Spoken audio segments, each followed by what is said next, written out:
Alhamdulillahirrabbilalamin. Assalatu wassalamu ala sayyidina Muhammad wa ala alihi wa sahbihi ajma'in. Majelis hakim yang mulia, saya bersyukur kepada Allah yang Maha Pengasih karena telah memberikan saya kekuatan yang sangat luar biasa untuk menjalani prosedur hukum yang berlaku di Indonesia, serta dapat menjalani persidangan sampai dengan hari ini dan menulis surat nota pembelaan ini. Sebelumnya saya memohon maaf kepada majelis hakim yang mulia jika selama menjalani persidangan saya pernah bersikap tidak sopan ataupun lepas kendali.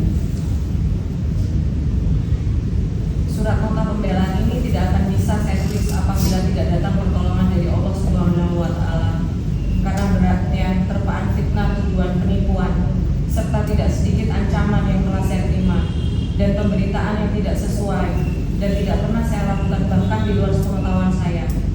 Dan semua itu dibebankan kepada saya yang sangat lemah ini, termasuk tentang pemberitaan ancaman hukuman tinggi bagi saya.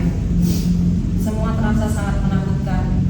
Hari-hari saya lalui tidak jarang hanya bisa menangis, saya kejam dan diam, hingga saya mengalami gangguan mental dan psikis. Tetapi saya tetap harus kuat untuk dapat menjalani proses hukum ini. Dan saya selalu mengingat kedua orang tua saya, saudara-saudara saya, keponakan saya, terutama almarhumah kakak saya tercinta, dan puluhan karyawan saya yang menggantungkan sandang pangannya kepada saya sebagai pemilik merek pribadi.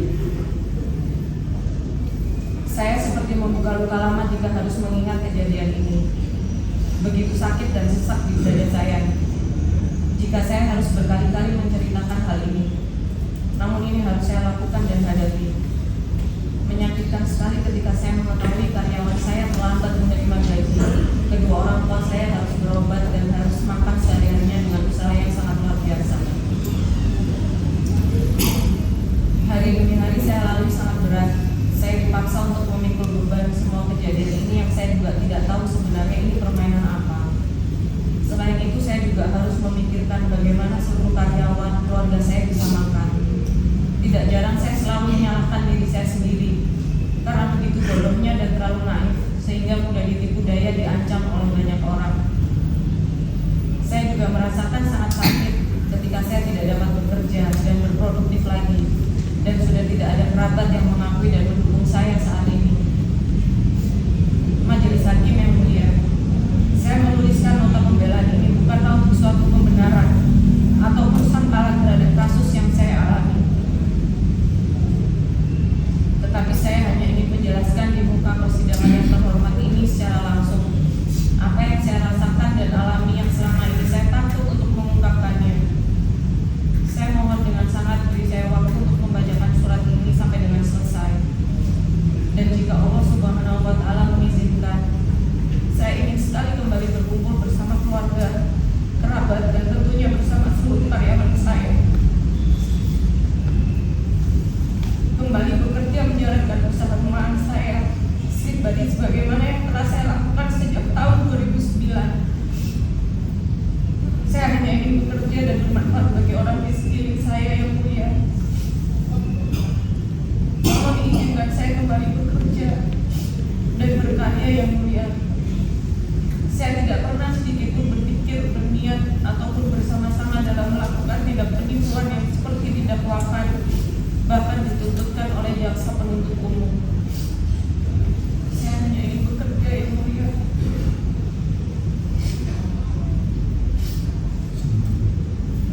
Majelis hakim yang mulia, para jaksa penuntut umum dan para penasihat hukum yang saya hormati, serta hadirin yang saya muliakan. Pada hari ini saya sebagai perempuan dengan beban yang begitu berat dan saya harus menghadapi sendiri, yang bahkan pada hari Selasa 16 Juli 2024 saya telah dituntut pidana penjara selama 3 tahun oleh jaksa penuntut umum. Dan di proses hukum berjalan saya berusaha dengan keras mengumpulkan dan menemukan bukti-bukti atas kasus yang menyeret saya ke meja hijau ini. Dan saya pun sampai dengan hari ini tidak memahami bagaimana proses hukum ini yang seharusnya berjalan. Atas izin Allah yang Maha Penyayang, saya meyakini sepenuhnya bahwa majelis hakim yang saya muliakan akan memberi keputusan dalam perkara ini dengan seadil-adilnya, sesuai dengan fakta yang ada. Mengingat saya adalah tulang punggung bagi keluarga saya dan para keluarga karyawan saya. Selain itu, saya juga harus tetap bertanggung jawab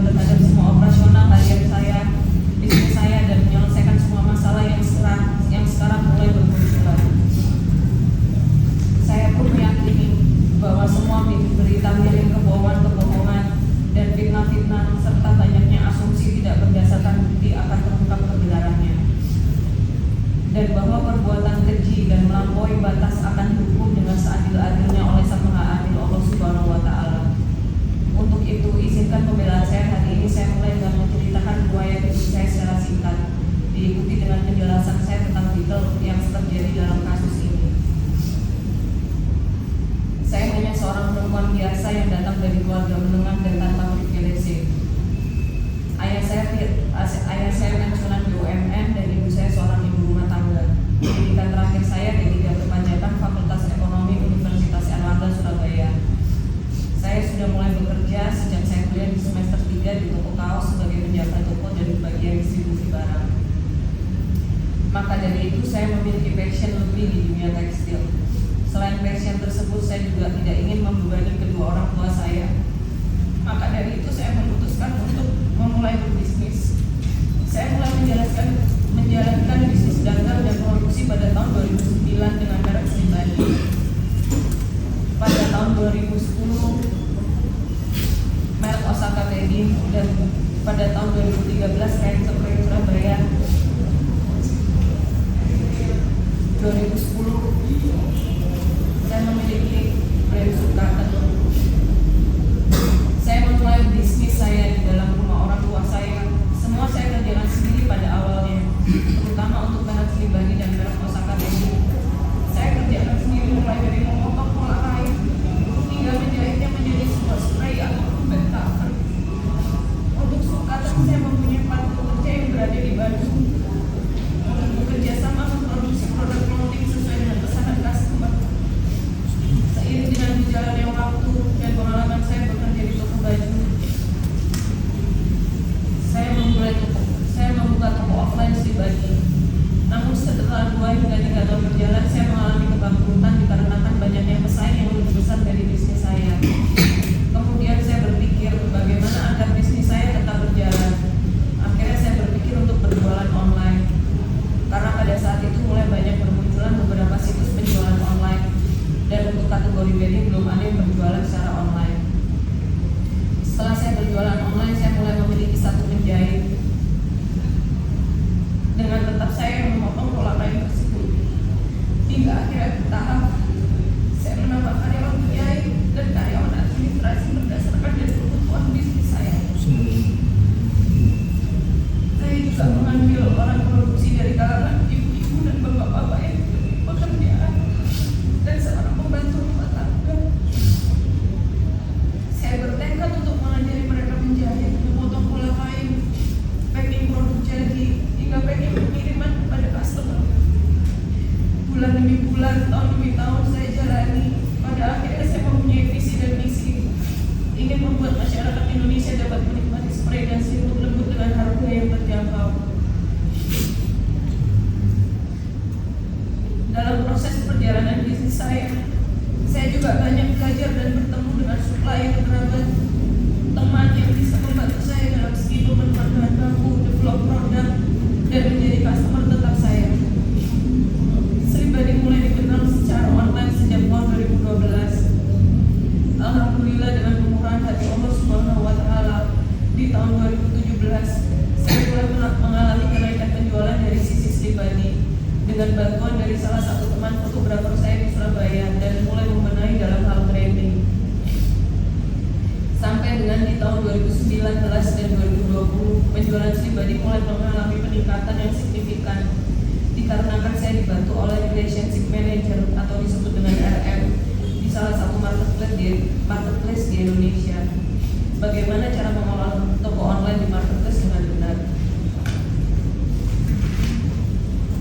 Tidak jarang juga saya diundang oleh beberapa marketplace secara online untuk menjadi narasumber tentang UMKM dan diundang press conference untuk beberapa acara UMKM.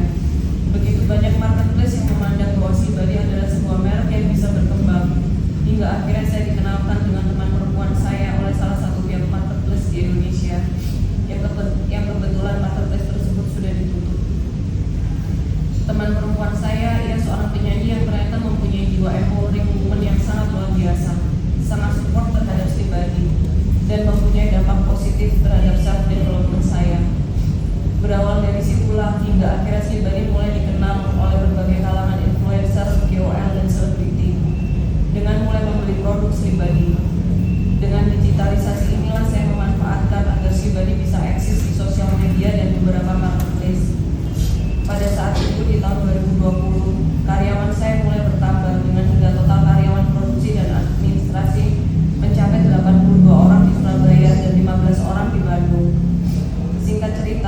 merek bisnis saya yang lain tetap berjalan. Namun dikarenakan saya sibuk di Slibadi, merek bisnis saya yang lain hanya sebagai pelengkap dan tambahan saja, hanya untuk customer tetap saja, dikarenakan kekurangan human resources. Hingga suatu ketika beriringan dengan bisnis saya yang sedang mulai naik, saya berpikir untuk membuat usaha saya menjadi lebih besar. Dan itu saya rasa wajar. Ketika bisnis sudah mulai profit, saya harus memikirkan rencana ke depannya akan seperti apa agar bisnis saya tetap hidup dalam jangka panjang. Karena saya juga membutuhkan sistem manajemen dan SOP yang baik dan benar. Lalu di akhir tahun 2019, saya mulai kenal dengan Freddy Hernando, yang menurut saya dia adalah sosok orang yang luar biasa dan tidak akan mencurangi saya. Karena dari beberapa cerita yang saya dengar, dia juga seorang pebisnis pemuka agama yang awalnya berniat ingin membantu membesarkan usaha atau bisnis saya dengan beberapa janji yang dia kemukakan kepada saya. Serta Freddy Hernando yang menginisiasi pembentukan PT GTI dengan alasan Freddy Hernando akan lebih mudah mendapatkan investor jika dia memiliki badan hukum. Lalu Freddy Hernando yang mengatur posisi kami. Saya ditempatkan di posisi sebagai direktur, Arif Wicaksana ditempatkan sebagai komisaris, dan dia sendiri sebagai komisaris utama. Awal dibentuknya PT GTI adalah untuk membesarkan usaha saya. Namun melalui PT GTI lah, Freddy Hernando justru ternyata yang menikam saya dari belakang, merusak semua hubungan baik saya dengan kerabat yang awalnya saya bangun dengan baik dan berjalan dengan baik-baik saja. Dalam faktanya, banyak investor yang diajak oleh Freddy Hernando untuk memasukkan dananya ke PT GTI dan selalu mengatasnamakan saya pribadi dan merek saya Slibadi. Selain itu, Freddy Hernando juga mengakui di masyarakat umum melalui media sosialnya jika dia adalah pemilik merek Slibadi. Saya hanya bisa diam, bahkan saya merasa tidak dianggap pada saat itu. Begitu bodoh dan naifnya saya pada saat itu. Seluruh kerabat saya menanyakan akan hal itu. Namun saya telah tertutup oleh janji ini Freddy Hernando untuk membantu membesarkan bisnis saya. Sehingga sedikit pun saya tidak menghiraukan para kerabat saya yang sudah membantu dan support saya sejak awal berdirinya bisnis saya. Untuk semua aktivitas operasional PT GTI, semua dilakukan oleh Freddy Hernando selaku komisaris utama, termasuk untuk penggunaan dana. Semua yang mengatur dan memberi izin adalah Freddy Hernando. Setelah mulai adanya kasus yang menyeret nama saya dan merek dagang saya baru menyadari jika Freddy Hernando telah menyalahgunakan nama baik saya dan merek dagang saya. Freddy Hernando pula yang membuat surat perjanjian kerjasama di bawah tangan antara PT GTI dengan para investor yang dia delegasikan kepada sekretarisnya yang bernama Danda Lestari. Dan ternyata tanda tangan pun mengatasnamakan saya sebagai direktur PT GTI. Yang baru saya ketahui di tahun 2022, hampir 90% tanda tangan saya dipalsukan tanpa sepengetahuan saya. Freddy Hernando juga mengaku kepada saya bahwa setiap orang yang ditemui adalah teman Freddy Hernando dan membicarakan bisnis dia sendiri. Yang saya tahu pada waktu itu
dan termasuk ke Grady Hernando meminta uang kepada saya dengan alasan untuk keberlangsungan hidup PT GTI secara bertahap hingga totalnya sebesar 33 miliar yang saya transferkan ke rekening Grady Hernando.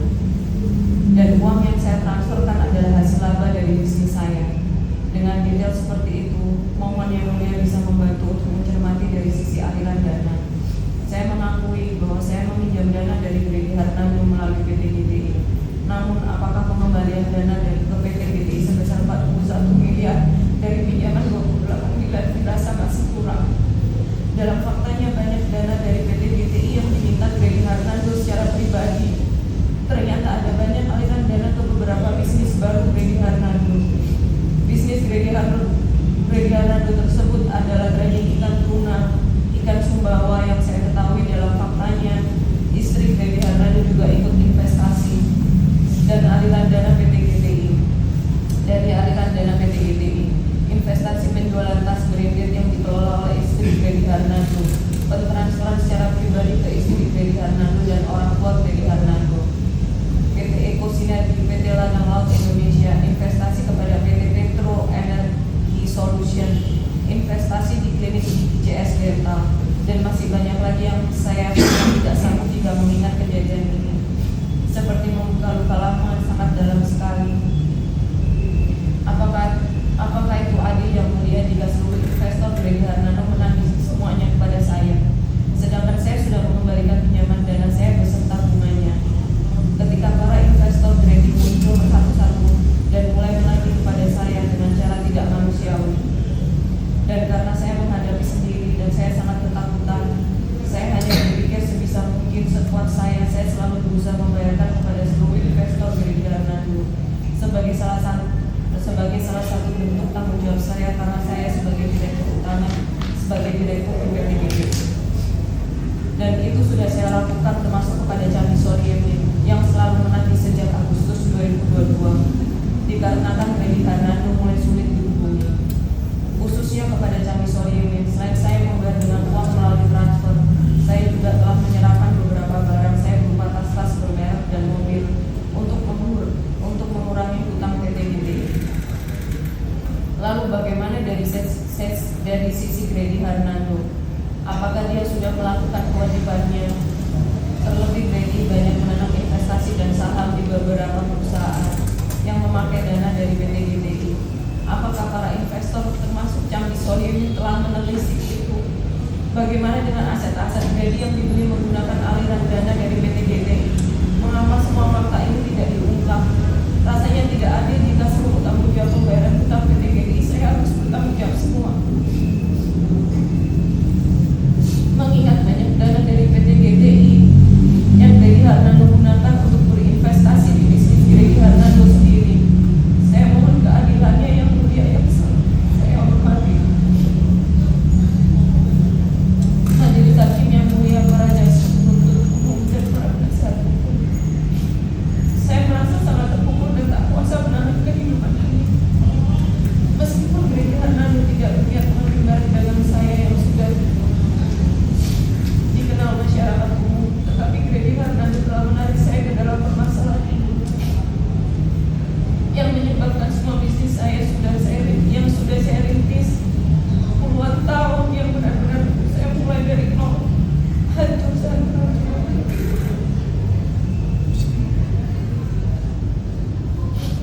Lalu saya merasakan sangat tidak adil jika saya harus membayar seluruh uang seperti investor PT GTI dari ulang Grady Hernando yang menggunakan aset dan bisnis saya yang perolehannya tidak melalui PT GTI yang mulia.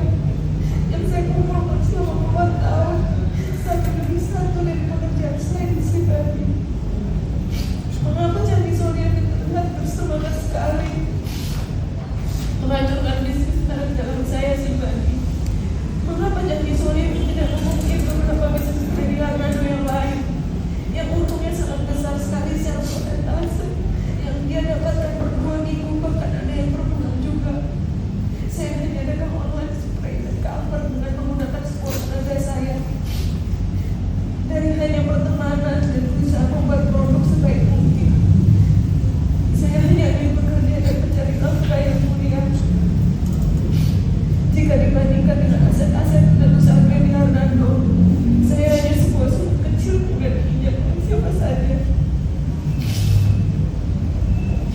Terlebih setelah peristiwa yang telah dilakukan oleh Chami Soliemi dengan menagih secara tidak manusiawi, datang ke workshop saya di Ketintang dan melakukan penggerobokan, pengeroyokan, menduduki tempat kerja dan rumah orang tua saya sambil membuat kegaduhan yang begitu menyakitkan jika saya mengingatnya, membuat seluruh keluarga karyawan bahkan tetangga-tetangga saya sangat trauma.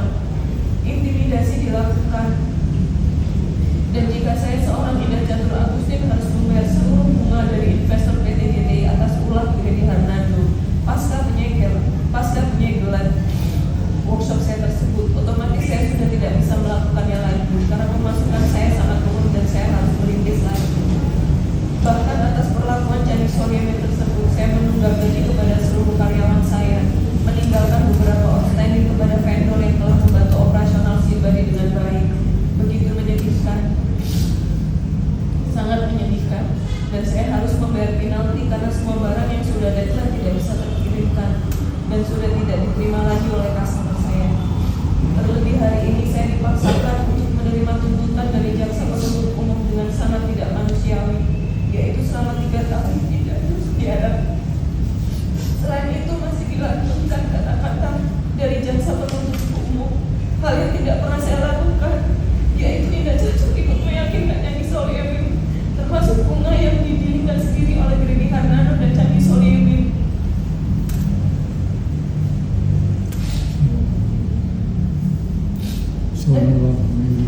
Dan yang saya baru ketahui melalui perantara Wisnu Budiono dan bertemu langsung dengan Chami Soliemi. Padahal sudah jelas saya sampaikan dalam persidangan yang lalu bahwa saya bertemu Chami Soliemi di sekitaran Juni 2021 hanya beberapa menit, dan selanjutnya saya dan Chami Soliemi kontak kembali pada Agustus 2022 karena Granny Hernando mulai susah dihubungi. Majelis hakim yang mulia, para jaksa penuntut umum dan para penasihat hukum, saya merasa harus menceritakan ini karena begitu mengganjal saya dan mengganggu pikiran saya hingga saya seringkali kambuh kejam dan anxiety saya. Selama perjalanan kasus hukum Chami Soliemi ini berjalan, tidak jarang saya selalu mengalami intimidasi, pengancaman yang sangat mengganggu mental dan psikis saya yang dilakukan oleh Chami Soliemi. Sebagai contohnya melalui telepon seluler dan tidak jarang melalui pesan WhatsApp. Ancaman dan ancaman dari Chami Soliemi selalu datang, termasuk dengan perjalanan kasus di Polda Jatim ini. Chami Soliemi tampak sangat yakin dan selalu mengancam akan gas bahwa saya pasti akan menjadi tersangka karena Chami Soliemi mengenal salah satu temannya yang dia bilang sangat dekat dengan pihak kepolisian dan seluruh pihak yang berkuasa. Selain itu, Chami Soliemi juga mengatakan bahwa dirinya dibantu oleh sahabat dekatnya Komisi 3 DPR RI yang bernama Ahmad Saroni, dan Chami Soliemi sering menyebutnya sebagai Dan Roni. Saya selalu ketakutan dan mengalami trauma yang sangat menakutkan hingga hari ini saya harus terapi ke psikolog dan psikiater agar saya tetap bisa berada di ruang sidang ini. Biaya yang tidak sedikit harus saya keluarkan akibat semua perlakuan intimidasi dan ancaman yang telah dilakukan oleh Chami Soliemi. Yang mulia yang saya hormati, saat ini bisnis saya memang tidak sebagus dan tidak seramai bulan Oktober 2022, tepat 1 bulan sebelum Chami Soliemi memutus ormas untuk menggebok workshop saya. Saya tetap beritikad baik untuk mengembalikan dana yang menurut Chami Soliemi belum kembali dengan cara mencicil dari usaha saya. Dan sama sekali tidak benar yang mulia yang dikatakan Chami Soliemi di muka persidangan saya hanya janji-janji palsu. Seharusnya saksi Chami Soliemi bisa mengakui jika selama saya menjalani surat perdamaian yang sudah kami buat, saya selalu berusaha mencicil hingga sampai di angka 1.175.000.000 rupiah, yang di dalam nilai itu Granny Hernando hanya menyumbang sebesar 66 juta dari sisa uang penjualan mobil Lexus yang masih dileasingkan dan ditebus oleh saksi Chami Soliemi. Sampai pada akhirnya saya mengalami pengancaman kembali pada tanggal 1 Februari 2024 ketika saya bertemu dengan Chami Soliemi untuk niat untuk membayar kekurangan hutang PT GPI. Nilai yang telah disepakati adalah di atas 1,5 miliar rupiah. Namun yang saya dapatkan lagi-lagi hanya ancaman. Seperti kata-kata berikut ini. Saya mengatakan, nggak mungkin kok 1,5 kok. Kalau misalnya 1,5, saya dikasih kelonggaran cicil sih oke. Aku tak usaha banget itu, tapi kalau langsung nggak mungkin. Candi Soemin menjawab, udah gini, 1 miliar langsung awal, 500 kamu cicil. Lalu saya menjawab lagi, gila 1 miliar langsung. Pada waktu itu saya bertemu dengan Candi Soemin dan istrinya. Lalu Candi Soemin menjawab, ya sudah, itu jalan terakhir yang mau saya closing terakhir. Istri Candi Soemin lalu menjawab, kita nggak mungkin kasih lihat polisi, kita cuma dapat 200 terus tambah cicilan. Lalu Candi Soemin menjawab lagi, iyalah nggak mungkin lah. Lalu istri Candi Soemin menjawab lagi, Mbak kalau jadi polisi percaya nggak masa kayak ini bayar 200? Lalu Candi Soemin menjawab lagi, lucu Mbak, masa harga saya cuma 200? Hahaha, diketawain polisi Mbak, dibodohin Mbak Ida lagi, aku gini, nggak mungkin Mbak. Lalu Candi Soemin mengatakan lagi, ini kalau Mbak Ida sampai panggilan kedua, waduh udah. Lalu saya menjawab, bisa dibantu jangan dulu Om, aku usahakan penyelesaian dulu. Candi Soemin lalu menjawab lagi, sekali lagi ya, asal mau 1M langsung, aku nggak mau dinilai polisi yang digoblokin Mbak Ida, paham ya? 1M cash di depan, ya kan? Lalu saya menjawab, kok nggak bisa 1M? Kok nggak bisa 1M aja, Tang? Aku kasih 200 dulu. Lalu istrinya menjawab, mau kasih polisi masa cicilan? Ya banyaknya nanti sisanya cicilan. Lalu Candi Soemin membalas lagi, begini Mbak Ida percaya nggak? Saya sampai detik ini udah keluar berapa? Yang pasti kalau Mbak Ida bayar saya itu nggak jangkau, dan saya pasti harus bagi ke mereka lagi. Lalu masih dengan Candi Soemin, jadi kalau Mbak Ida mau kasus ini cuma 200 juta, muka saya ini mau ditaruh di mana? Loh saya diguyu, diketawain polisi Mbak Ida. Loh ini masuk akal nggak? Percaya nggak Mbak Ida? Masuk akal nggak? Lalu sambung Candi Soemin lagi, bayangkan kamu 5 bulan jadi tersangka itu dipikir murah. Pengadilan saya lebih murah Mbak Ida. Grupnya kapal api lo mau bantu saya, kejaksaan lo mau hobi lo, wes gak usah. Seumpama saya gak kuat butuh banyak ya tak bom. Itu caranya, bener lo Mbak Ida. Lalu masih dengan Candi Soemin, saya harusnya bukan orang yang setega itu. Ya sekali lagi ya, saya ngomong dulu, nanti kalau paling jelek saya lakukan itu, ya Mbak Ida harus tahu, karena saya nggak mau keluar uang banyak di pengadilan. Tapi bukan berarti Mbak Ida nggak bisa main loh. Tapi begitu saya tahu Mbak Ida perang melawan, oh tambah takut mau, malah saya kencengin. Lalu Candi Soemin masih berkata, loh saya kasih tahu ya, saya merasa ini bagaimana ya, saya sampai yang pakai PT itu, wah nanti lihat aja gimana di Polda, benar-benar saya gas beneran.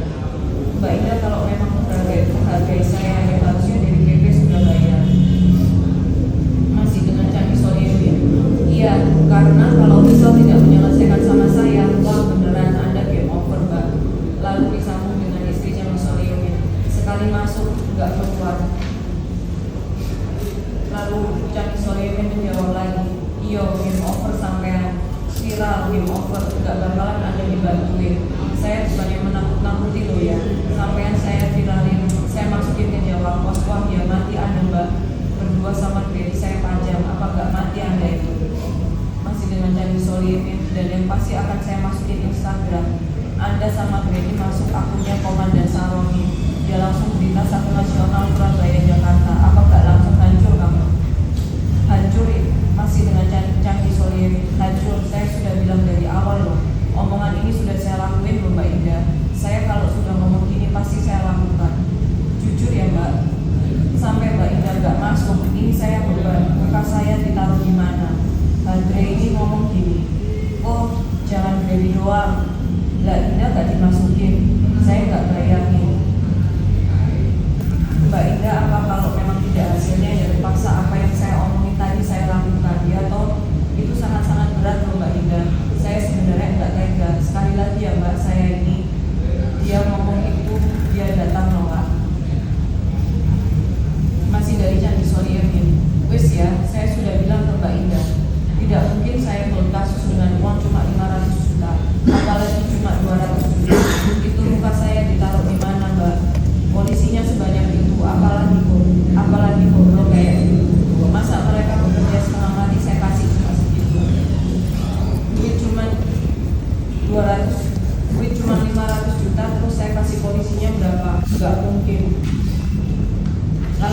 miliar itu mungkin angka yang pantas karena ini bukan buat saya kok.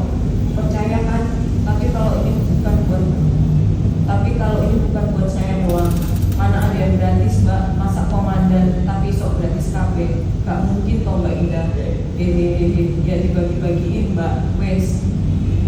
Itu adalah percakapan saya ketika saya bertemu dengan. Ya, kalau bisa dipersingkat. Baik, saya mohon waktunya.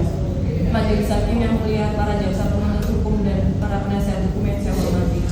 Jika dicermati dengan seksama, saya sangat merasa menjadi korban pengancaman, intimidasi dan perampokan secara halus, mengintimidasi dengan penyegelan pengebokan workshop saya yang akibatnya berdampak sampai dengan hari ini. Lalu bagaimana dengan pelakuan Candi Solimin ke Freddy Hernando?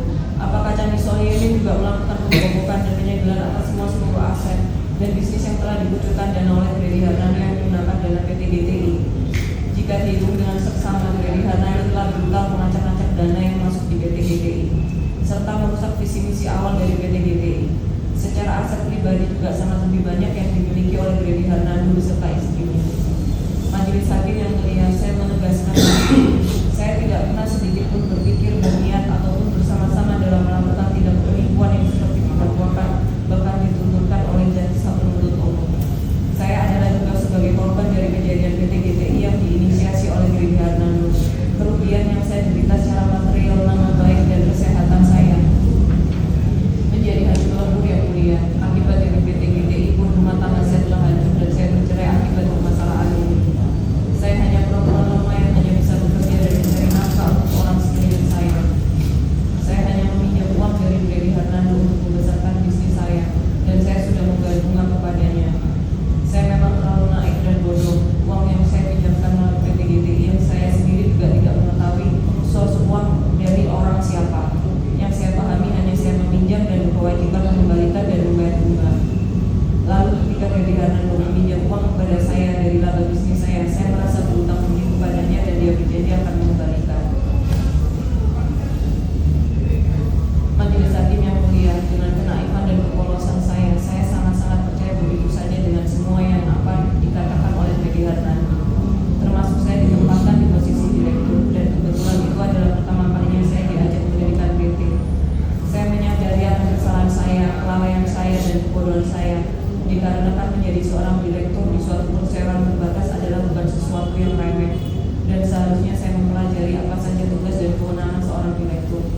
Tetapi apakah adil jika saya didakwa dan dituntut sebagai penipu? Saya menjalankan bisnis ini tidak main-main dan semua kelengkapan nota penjualan dan pembelian ada semua. Lalu saya dituntut selama 3 tahun penjara. Saya merasa tuntutan itu terlalu tinggi dan tidak masuk dalam nalar saya. Saya mohon yang mulia agar memberikan keputusan yang seadil-adilnya. Hingga saat ini saya tidak pernah membalaskan keburukan apapun yang ditimpakan kepada saya. Saya hanya bisa berusaha dengan keras mendoakan dan memaafkan semua orang yang berniat tidak baik terhadap saya, bisnis saya, dan keluarga saya. Saya insya Allah ikhlas jika memang sudah tidak ada lagi keadilan bagi saya. Saya berharap jangan ada lagi perempuan ataupun pelaku usaha UMKM yang memang benar-benar dari nol yang terjerumus seperti saya dan menghadapi kejadian seperti saya. Dan jangan sampai ada lagi perempuan yang begitu mudah dibodohi. Di satu sisi menjadi korban dan di sisi lain dituduhkan sebagai pelaku penipuan dan dituduhkan